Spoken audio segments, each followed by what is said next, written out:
Salut quoi l'ami, j'espère que vous allez bien. On se retrouve dans cette nouvelle vidéo pour parler de Laura Ziei qui s'apprêterait à sortir son diss track après celui de Imwa et de Syndicat. Là actuellement ça fait beaucoup réagir sur les réseaux. Du coup si vous voulez tout savoir ce qui se passe, je vous incite à regarder la vidéo jusqu'à la fin. Il y aura d'autres actus comme d'hab, bien sûr tout de suite.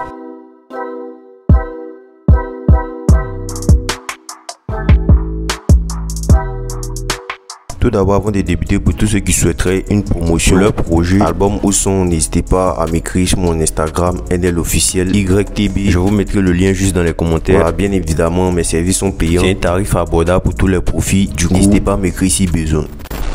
On débute avec ce freestyle de ouf du rappeur Alex Fiji qui a fait réagir sur TikTok. Voilà, il a récemment sorti un extrait d'un freestyle sur un style drill UK. Le freestyle n'a pas manqué de faire réagir sur le réseau.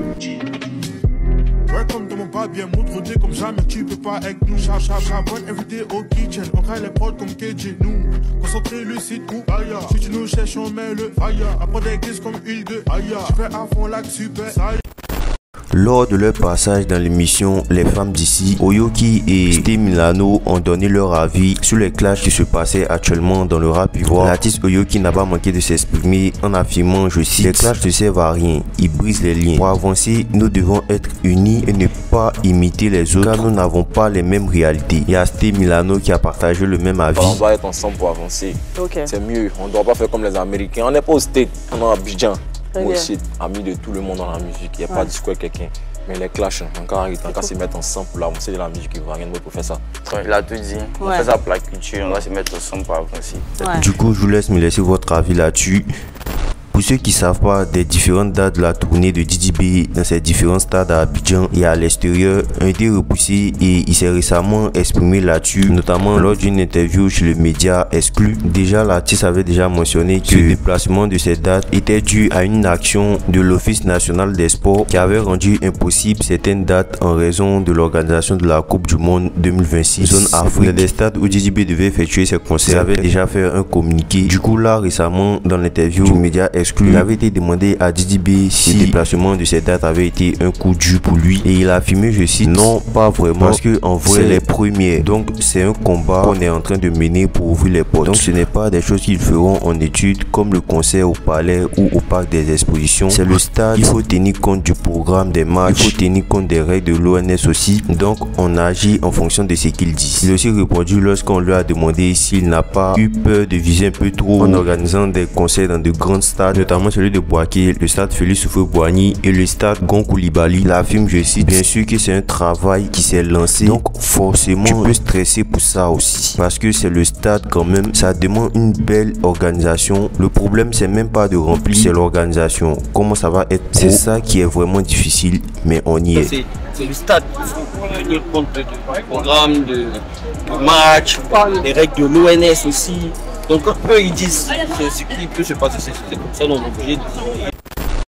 Pour ceux qui ne savent pas, Shakira Kofi de son vrai nom avait fait un post précédemment sur son Facebook, notamment sur sa story qui avait beaucoup fait réagir, notamment en affirmant que Fior de Bio était que le père de l'enfant qu'ils ont eu tous les deux, et non par conséquent qu'ils ne seraient plus ensemble. La story d'ailleurs où elle avait eu ses propos avait beaucoup tourné sur les réseaux, annonçant la rupture entre Fior de Bio et Shaki.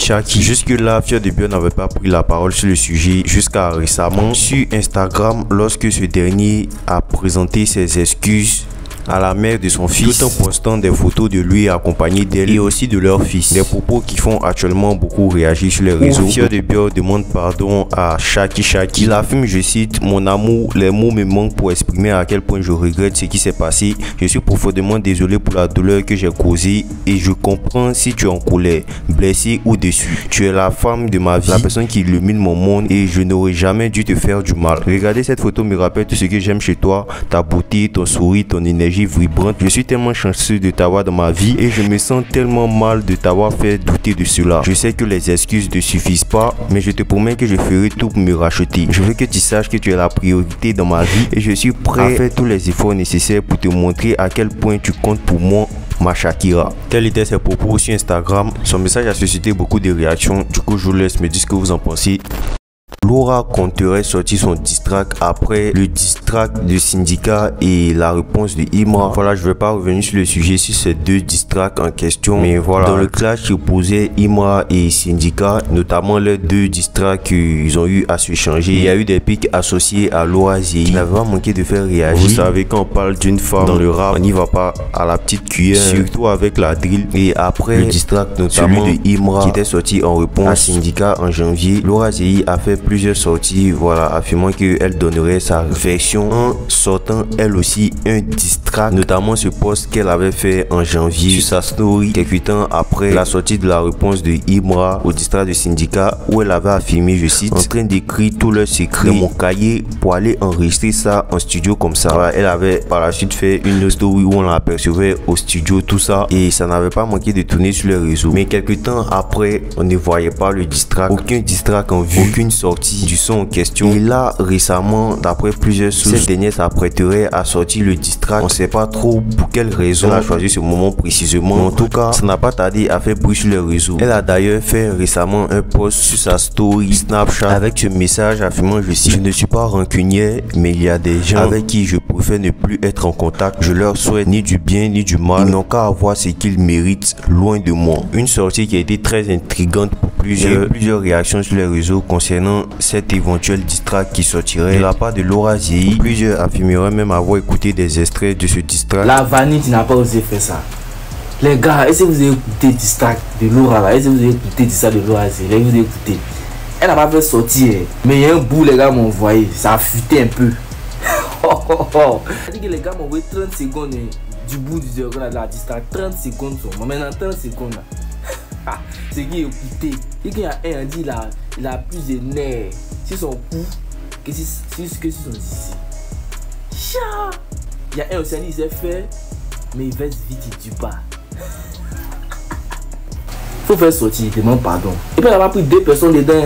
Elle a pris au moins 3 morts dedans. Elle a collé même.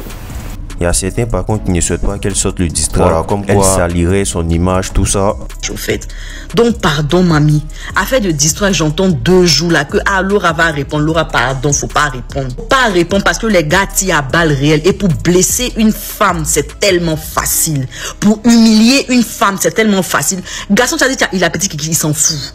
Garçon, tu as dit, il dure pas, il s'en fout. Quelqu'un qui fait concert pendant 2 heures, 3 heures du temps, il est debout. Toi, tu as dit qu'il dure pas. Toi, tu es la mer, mais tu es l'océan. Faut laisser ça passer pour te démolir. Après, ça sera trop facile et ça va toucher ton estime de soi. Tu es trop belle, trop fraîche. Tu as la vie devant toi, au fait. Ça n'a pas marché. Chocolat n'a pas t'occuper. Nous, on s'occupait de son cas. Pour le thème chocolat qui a été utilisé, elle fait référence à Ivorian Doll, la rappeuse britannique, qui a été qualifiée de chocolat, notamment depuis une vidéo de Imra. Il avait affirmé qu'il avait abandonné la vanille pour le chocolat qui qualifie le thé noir d'Ivorian Doll. La vanille que plusieurs ont associée à Laura Zéhi dû au fait qu'il ne soit plus avec elle aujourd'hui et aussi le fait qu'elle soit claire de peau. Du coup voilà, je vous laisse me dire ce que vous en pensez. Concernant le diss track, vous validez la sortie ou pas? N'hésitez pas à laisser vos différents avis là-dessus. Et c'était tout pour aujourd'hui. On se dit à la prochaine, une prochaine actu.